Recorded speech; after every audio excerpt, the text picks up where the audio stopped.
21 de março é o Dia Mundial da Síndrome de Down. A proposta desta data é celebrar a vida das pessoas que têm a síndrome e garantir que elas tenham as mesmas oportunidades que as outras pessoas. No programa Cidadania, nós vamos falar sobre o desenvolvimento das crianças com Down. A nossa convidada é Raíssa Ribeiro, ela é fisioterapeuta, especialista em neuropediatria. Raíssa, muito obrigado por ter vindo aqui conversar com a gente sobre esse tema.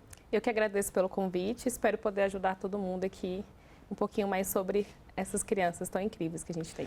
Ô, Raíssa, quando os pais têm um filho que nasce com síndrome de Down, fica aquela dúvida. Quando é que o meu filho vai ter que começar algum tipo de tratamento para que ele tenha uma mobilidade adequada? Você, como fisioterapeuta especialista nessa área, o que diria? Quando é que uma criança com Down tem que começar a ter um atendimento especializado? No início do diagnóstico, né, que geralmente a maioria dos pais ele recebe o diagnóstico quando a criança nasce, né? Poucos são os diagnósticos já, mesmo com as ultrassons evoluídos, dificilmente são diagnosticados já de cara.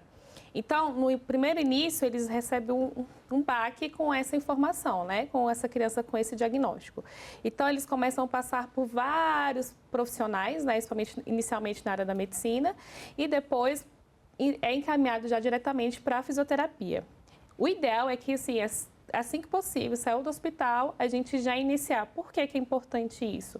Porque já começar a orientar esses pais com essas crianças, o que fazer, como fazer. Então, não tem que esperar 1, 2, 3 meses. Isso é importante desde o nascimento, da alta hospitalar, você já procurar um profissional especializado, que é muito importante isso, a gente procurar um fisioterapeuta especializado nessa área, para às vezes você não ficar rodando, às vezes não ter tanto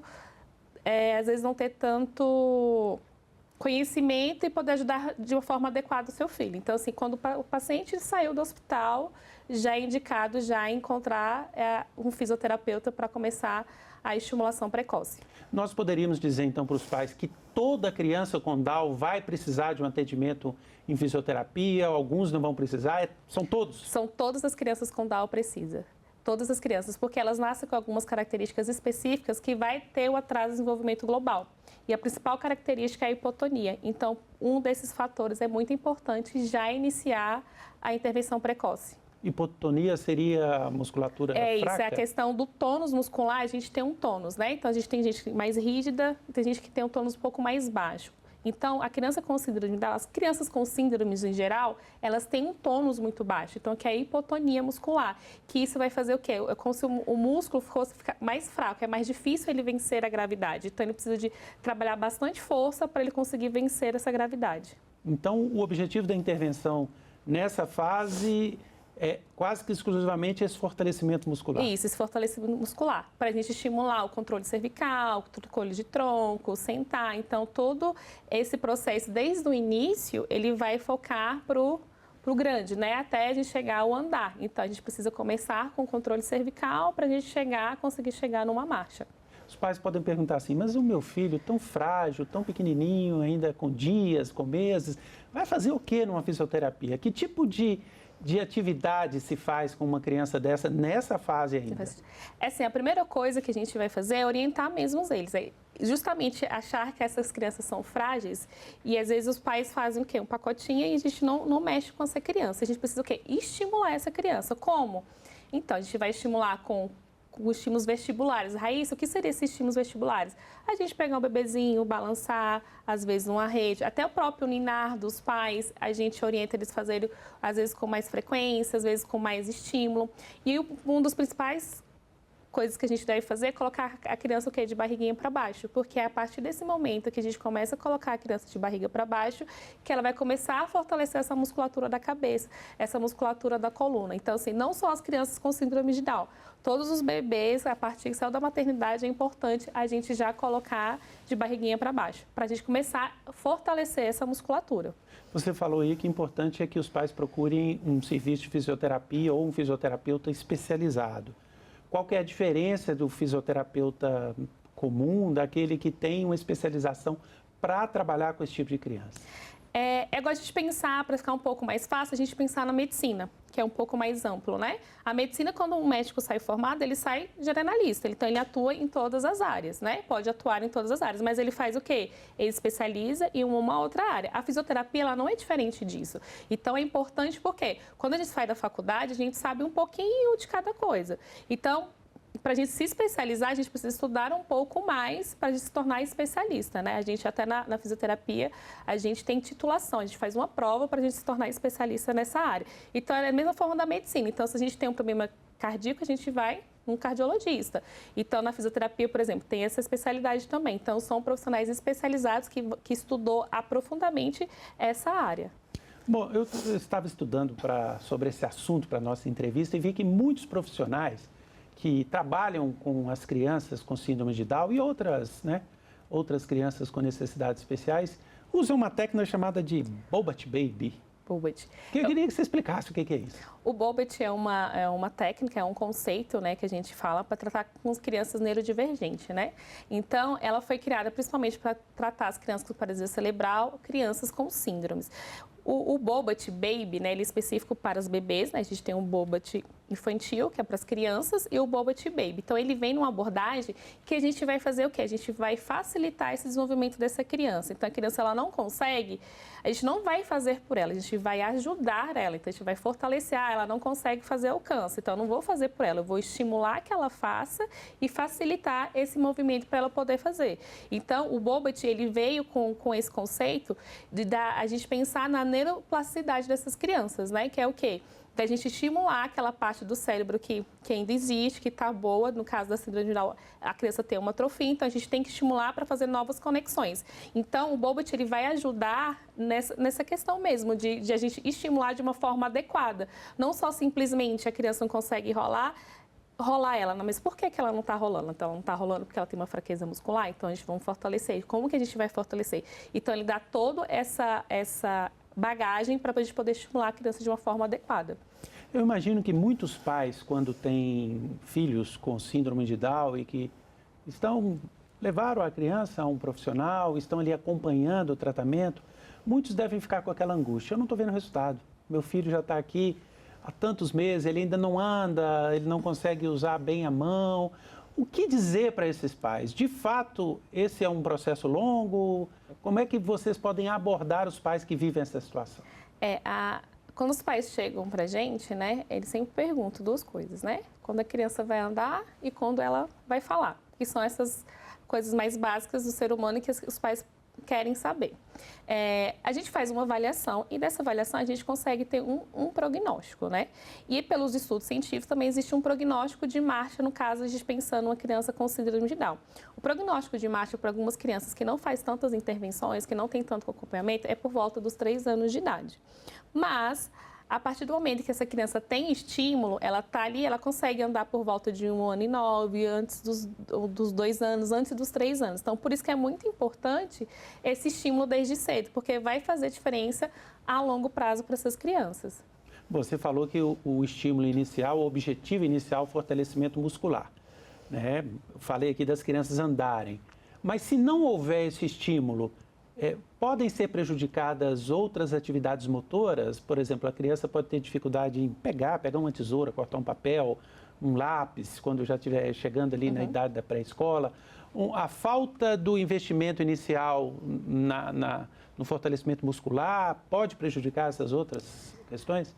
Com certeza, porque o nosso corpo, por mais que a gente fala na fisioterapia, a gente trabalha a função motora grossa, o fortalecimento mais global, o fortalecimento muscular, ele ajuda tanto na questão do fortalecimento do desenvolvimento motor, ele vem junto com a parte cognitiva e motora. Então, essas duas coisas andam muito juntos. Então, por exemplo, se uma criança, ela tem 2 anos e ela ainda não anda, ela tem outra experiência. Então, eu acredito que uma criança de 2 anos, o que ela está fazendo? Ela está correndo, ela está brincando, está pegando as coisas. Uma criança que está só no chão sentada, ela tem pouco estímulo ali de acordo com a idade dela. Então, a gente busca chegar no máximo possível da idade dela, né? Se ela tem 2 anos, por mais que tenha síndrome de Down, a gente tentar ela acompanhar esse desenvolvimento.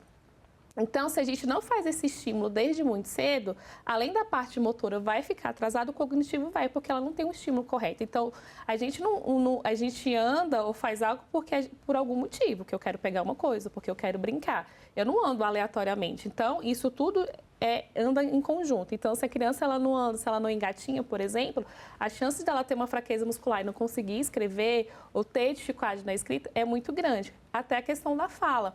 A gente trabalha muito em conjunto com a fonoaudiologia, por exemplo. Então, a gente precisa ter um fortalecimento global do corpo, de face, de tronco, para a criança poder articular, para ela poder ter força de articulação, para ela poder mexer bem uma língua para poder falar. Ou seja, então, o tratamento tem que ser integrado. Os pais não vão procurar só um fisioterapeuta. Uma criança com síndrome de Down, nessa fase aí da primeira infância, precisa ter um atendimento multidisciplinar, precisa ser acompanhada por vários profissionais. Exatamente. No início mesmo, os primeiros 3, 4, 5 meses, às vezes a só fisioterapia ou a fisioterapia ocupacional vão fazer o mesmo trabalho, dessa parte global do desenvolvimento motor. Mas por volta dos 5, 6 meses, a criança ela vai começar o processo de introdução alimentar, por exemplo. Então, às vezes, ela vai precisar de um auxílio da fonoaudiologia. E também, quando a criança ela vai crescendo, com 3, 4, 5 anos, às vezes ela vai saindo ali da fisioterapia, porque ela já anda, já tem a aquisição motora global boa, né? E ela vai entrando mais o quê? Para a parte da fonoaudiologia, para a parte da psicologia, para a terapia ocupacional, uma neuropsicóloga. Então, assim, a gente vai, às vezes a fisioterapia vai saindo, mas sempre é importante ter um acompanhamento para ver se a gente precisa voltar ou a gente vai orientar os profissionais no esporte, alguma coisa disso. Mas desde o início, da primeira infância, o mais importante ali é a gente ter esse trabalho em conjunto. A gente percebe então que é um processo lento e difícil. Isso pode desestimular alguns pais? Você já teve a experiência de acompanhar crianças e perceber o desestímulo dos pais com a falta de resultados rápidos e esse desestímulo às vezes até atrapalhar o tratamento?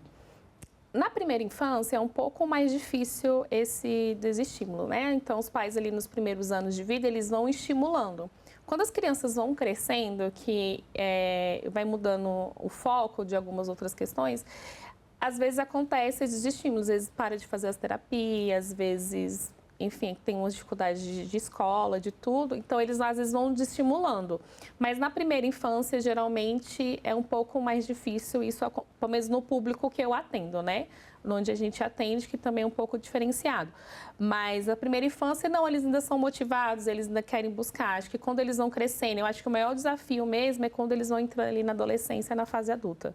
E qual que é o papel dos pais de uma criança com síndrome de Down na complementação daquilo que é feito pelos profissionais nas clínicas? Como é que os pais podem ajudar a fazer com que esse desenvolvimento aconteça mesmo quando a criança está em casa?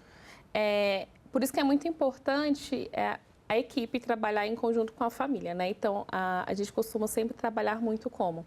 O que a família quer? O que a família espera? Porque aí a gente também ajuda a família a não se desmotivar. Então, não adianta eu querer trabalhar algo se para aquela família, às vezes pode ser importante para mim, mas para aquela família não é importante. Então, é importante a gente mostrar o que a família quer e aí a gente mostrar para a família o que eles podem estar fazendo em casa. E a gente orienta muito também, porque às vezes os pais ficam muito nessa questão da terapia, né? Então, toda vez que vai brincar com o filho, pensar, eu vou fazer isso para trabalhar isso, vou fazer isso para trabalhar aquilo. Então, a gente começa a orientar também esses pais a brincar com o seu filho por brincar, porque daqui a pouco essa fase, ela passa. E aí, como é que a gente vai fazer? Não tem como recuperar. Então, é importante, a gente sempre passa atividade, e é importantíssimo o pai fazer as coisas em casa, essa participação. Porque se a gente faz só para terapia, chega em casa, a gente passou uma atividade que ele precisa ficar em pé, e às vezes só fica na fisioterapia, esse processo vai ser muito mais lento e mais difícil, porque ele fica muito mais tempo em casa do que na própria terapia. Ou seja, os pais também têm que passar por um processo de educação quando tem uma criança com Down. Eles têm que fazer um processo de educação e, às vezes, principalmente de aceitação e criar forças mesmo para lutar com o dia a dia dessas crianças, né? Que, a longo prazo, os desafios vão aparecendo, né? A questão escolar, a questão de inclusão, a questão da própria sociedade, que é um desafio que eles têm constantemente.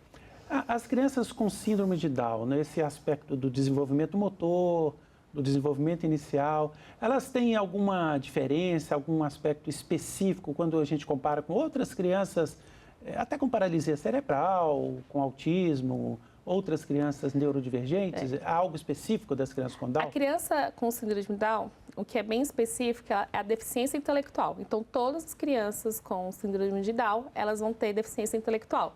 Que isso não quer dizer que as crianças com deficiência cerebral vai ter ou as crianças com autismo. Então, esse é um principal foco, é uma característica principal da criança com síndrome de Down, vai ser a deficiência intelectual e a própria hipotonia também. E a criança, se não tem um tratamento adequado no início, essa hipotonia, essa fraqueza muscular vai acompanhar para o resto da vida? Vai. A hipotonia, ela vai acompanhar para o resto da vida. A fisioterapia, o fortalecimento muscular vai facilitar esse processo da hipotonia. Que, por exemplo, eu não tenho força. Se eu continuo não trabalhando, deixando isso vai só piorando. Então, a gente tem casos, já tive casos de pacientes que... Porque a síndrome de Down também, eles tendem a ser mais gordinhos, né? Eles não têm a questão da saciedade. Então, se a pessoa não é bem estimulada, às vezes a criança ela pode até andar. Mas, a longo prazo, se ela não é motivada, ela não consegue andar. Ela vai parar de andar, porque ela não tem força muscular, ela está acima do peso. Então, são coisas que, se a gente não trabalhar, porque quando a gente trabalha com a criança, parece que é natural. Se a gente tiver Agora, quando a gente não trabalha, não é quando você vê a criança trabalhando e fazendo as terapias, você vê ela evoluindo bem. E às vezes a pessoa fala, mas se eu não fizer, a gente vai ver um atraso muito gigantesco. A criança vai apresentar mais dificuldade na questão de aprendizado, mais dificuldade na parte motora, mais dificuldades na atividade de vida diária, de se divertir, de escovar um próprio dente. Então, assim, quando eles não têm esse acompanhamento, somente por causa dessa deficiência intelectual, isso interfere muito. E a principal forma da criança desenvolver, ela vai depender de alguns dos fatores ambientais, onde ela está inserida, e os pessoais, que é a própria família, e a motivação dessa criança. Agora, existe um padrão de desenvolvimento das crianças com Down? Ou alguns podem se desenvolver muito rapidamente, outros têm mais dificuldade? Como é que é essa relação entre diferentes pacientes que vocês têm? Cada criança desenvolve de uma forma diferente, principalmente pelas características individuais e familiares. Então, assim, tem criança que às vezes vai andar antes dos 2 anos, principalmente com os estímulos. Tem criança que mesmo com estímulo, ela vai demorar um pouco mais. A questão do aprendizado também. Então, isso também tem um fator genético envolvido, mas também tem a questão do estímulo ambiental e pessoal. Então, assim, uma família que ela é mais motivada, que é aquela família, às vezes, aquela família que é mais esportiva, aquela família que tem mais a questão intelectual, aquela criança vai desenvolver de uma forma. Agora, aquela família que é um pouco mais sedentária, gosta só de assistir TV. Então, a criança também ela acompanha aquela família da forma de ser, né? Então, assim, se a família ela é mais motivada, se ela tem mais ânimo, leva ela mais para mais experiências, ela vai desenvolver melhor. Aquela família que às vezes não leva para tanta experiência, ela não consegue, né? Por exemplo, a mãe não consegue levar sempre para um parquinho, por exemplo. Tem uma família que já consegue todos os dias. Então, as experiências que o ambiente dela, que ela está inserida e familiar, faz muita diferença, além das terapias também. Raíssa, a gente sabe que não é barato oferecer todos esses tratamentos para criança com Down. Porque não é só fisioterapia, você já explicou, que tem fonoaudiólogo, terapeuta ocupacional. E, por outro lado, a gente sabe que muitas famílias que têm crianças com síndrome de Down não têm recursos para pagar isso. Como é que isso hoje existe? Você tem ideia se o poder público hoje consegue oferecer um tratamento adequado para essas crianças? Ou se aqueles que não têm recursos para pagar isso vão ser prejudicados? Em Brasília, tem o CRISDAL, que é um centro de referência aqui em Brasília, que ele dá um suporte para essas famílias, desde a gestação e a longo prazo. Então, por exemplo, as crianças lá têm acompanhamento com pediatra, com cardiologista, com fisioterapeuta, terapeuta ocupacional, mas são acompanhamentos mais longos, né? Então, a cada 1 mês, a cada 15 dias. Então, eu tenho pacientes, né, que faz esse acompanhamento. Acho que todos os nossos pacientes aqui em Brasília com síndrome de Down faz acompanhamento nesse setor, né, que é no CRISDAL, que é na Asa Norte. E, além disso, eles fazem sempre, os que podem ter recurso, tem um tratamento complementar. Então, aqui hoje no DF tem um suporte. Não é o ideal, né, que a gente precisa de frequência de atendimento, mas aquelas famílias elas estão amparadas pelo poder público nesse contexto. Para aquela família que tem recursos, qual que é o ideal? Uma criança com síndrome de Down, ela vai ter que ter terapia todos os dias? A gente precisa passar por uma avaliação, né? Mas geralmente eles não fazem fisioterapia todos os dias, por exemplo. Então, geralmente, uma média de 2 vezes por semana, a média, né? Porque vai depender de cada criança. De 2 vezes por semana é um tempo legal que a gente consegue desenvolver bem a criança. A fonoaudiologia, às vezes, 2 vezes por semana, a terapia ocupacional também, e vai depender da idade, né? Então, por exemplo, ela chegar lá por volta dos 3, 4 anos, às vezes ela faz físio uma vez e vai para fonoaudiologia 2, 3 vezes na semana. Então, vai depender da avaliação e de cada etapa dessa criança. Um adulto com síndrome de Down ou um adolescente, ele fez todo esse acompanhamento cedo, ele se desenvolveu, mas num dado momento parou. Ele vai voltar a ter problemas quando ele for um adolescente, quando ele for um jovem com síndrome de Down? É só a gente pensar em nós mesmos, no contexto que a gente vive, das pessoas típicas mesmo. Se a gente se desenvolve até um certo período e a gente para, o que a gente tem? A gente se acomoda e às vezes a gente até perde questão de força muscular. Por exemplo, a gente precisa fazer exercício físico. Se a gente não faz a longo prazo, a gente tende a ficar com dor, não conseguir andar, se a gente pensar numa pessoa idosa. A criança com síndrome de Down, mais ainda, porque ela já tem um fator genético ali. Então, ela precisa sempre estar estimulada. Então, eu sempre estimulo as crianças também para o esporte.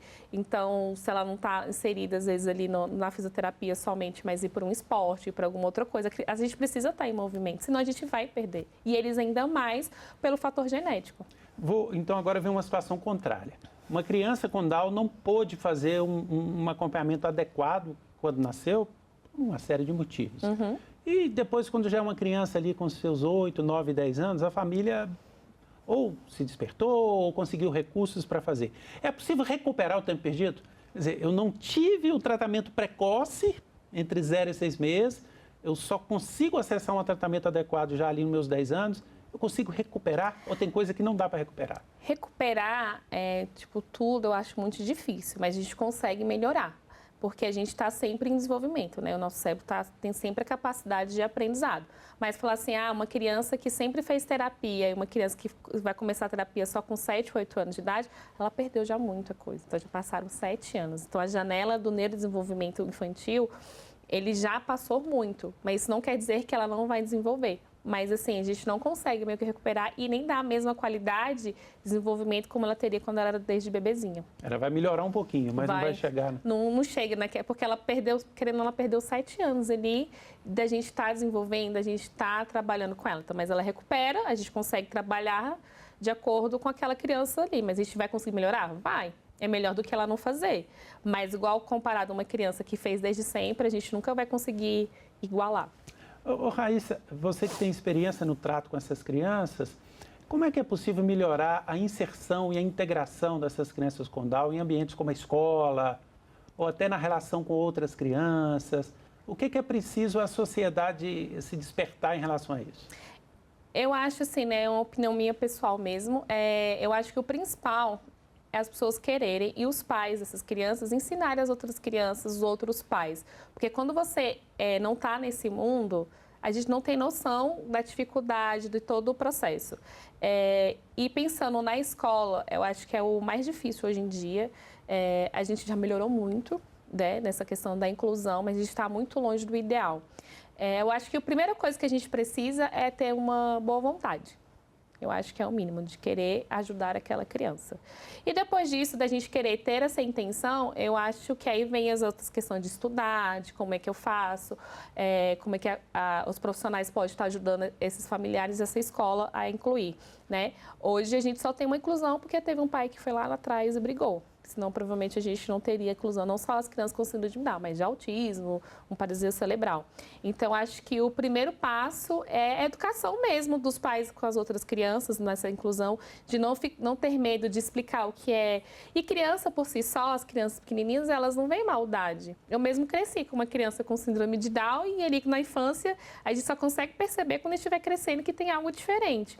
Então, essa exclusão vem muito mais dos adultos, né, do que das próprias crianças. E na escola, eu acho que a gente precisa de um trabalho muito forte ainda para a gente conseguir chegar no ideal. Assim, a gente precisa chegar no mínimo ali adequado. E na escola, da primeira infância, é um pouco mais fácil. A gente vê uma inclusão um pouquinho mais eficiente. Mas quando a gente chega ali no Fundamental 2, ensino médio, aí a fica muito mais complicada essa questão da inclusão, principalmente por causa da deficiência intelectual. Ou seja, o preconceito ainda é aquilo que precisa ser combatido. Sim, sim. Eu acho que a gente precisa do conhecimento, das pessoas precisam entender como é que funciona, o que é. Então, acho que quando a gente tem uma experiência em casa ou uma pessoa próxima, fica mais fácil. Quando a gente conhece, a gente entende e a gente consegue abraçar um pouco mais. Agora, quando a gente não quer conhecer também, porque às vezes as pessoas não têm interesse de conhecer também. Então, isso é importante a gente ter essa... Por isso que eu falo, acho que o principal é ter uma boa vontade, uma intenção de fazer diferente. Raíssa, muito obrigado por nos ajudar a compreender um pouco sobre o desenvolvimento das crianças com Down. Eu que agradeço, espero poder ter ajudado um pouquinho com vocês. Agradecemos também a você que nos acompanhou nesse programa Cidadania. Essa entrevista e todos os programas da TV Senado estão disponíveis para você rever ou compartilhar lá no nosso site, senado.leg.br/tv, ou no nosso canal no YouTube. Você pode se inscrever lá e ter acesso a todo o conteúdo produzido pela TV Senado. Obrigado pela companhia e até o próximo programa Cidadania.